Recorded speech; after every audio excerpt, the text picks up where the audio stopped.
Anupama serial से related update लेकर आ चुके हैं हम आपके बीच पे। अनुपमा सीरियल में अगर आप देखें तो रिसेंट एपिसोड में आपको दिखाया गया कि किस तरीके से राही जो कल दोगलेपन के दौर से गुजर रही थी, अचानक प्रेम के समझाने पे उसे अपने गलती का एहसास, कुछ हुआ कुछ नहीं हुआ वो तो आगे पता चलेगा, लेकिन इतना जरूर है कि जसप्रीत ने जो भविष्यवाणी की है वो आगे जाकर आपको सही साबित होगी। तो क्या की है रिसेंट एपिसोड में जसप्रीत और सरिता ने भविष्यवाणी, इस पे बात करेंगे और क्या कुछ होने वाला है आगे जाकर इस एपिसोड में, जो कि मेकर्स आपको दिखाने वाले हैं, इस पे बात करने क्योंकि मेकर्स जो है वो अचानक से एक नया ट्विस्ट देने के लिए, नॉर्मल में तो उन्होंने सारे रिश्ते को ठीक करने के लिए एक कोशिश, एक ट्राई किया है उन्होंने, लेकिन अब नई चीज़ों को लाने के लिए एक नया मोड़ देना जरूरी था। इसलिए नया मोड़ जो है सीरियल को कहाँ से मिलने वाला है, तो वो ट्रिप जो कि अब प्लान करने वाले हैं अनुपमा क्यों ट्रिप प्लान करेगी इस पर हम लोग अगले वीडियो में बात करेंगे। लेकिन इतना जरूर है कि वो ट्रिप जो है वो इस सीरियल को एक नया मोड़ देगा, एक नई कहानी की तरफ बढ़ेगा। उस नई कहानी में क्या कुछ बदलेगा, कैसे फिर से सारी सुइयां घूमकर जो है वो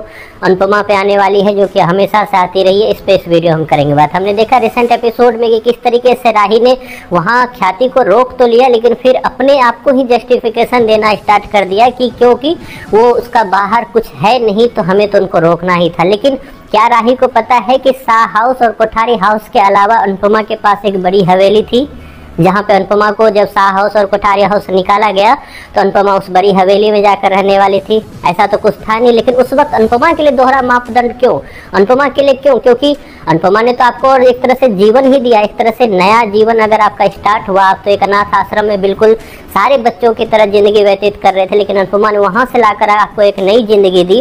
अनुपमा ने प्रेम से शादी कराने में आपकी नई भूमिका निभाई। अनुपमा ने हमेशा कोठारी परिवार से लड़ने में, आपका साइड लेने में एक बड़ी भूमिका निभाई। तो फिर उस अनुपमा के लिए ऐसा दोहरा मापदंड क्यों?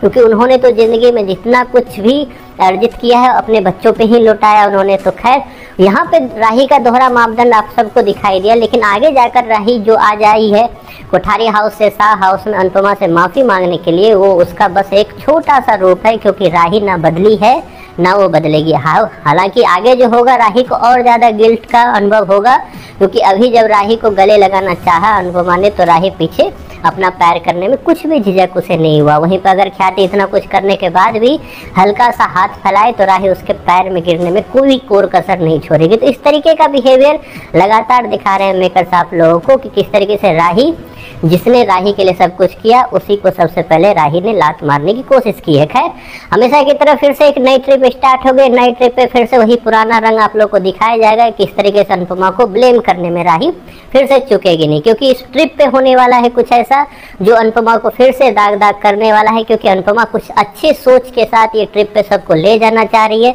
वो अच्छी सोच क्या है वो अगले वीडियो में तो हम बात करेंगे, लेकिन इतना जरूर है कि इस अच्छी सोच के पीछे अनुपमा का बिल्कुल एक अच्छा मन है, जिसके वजह से वो इस ट्रिप पे जा रही है।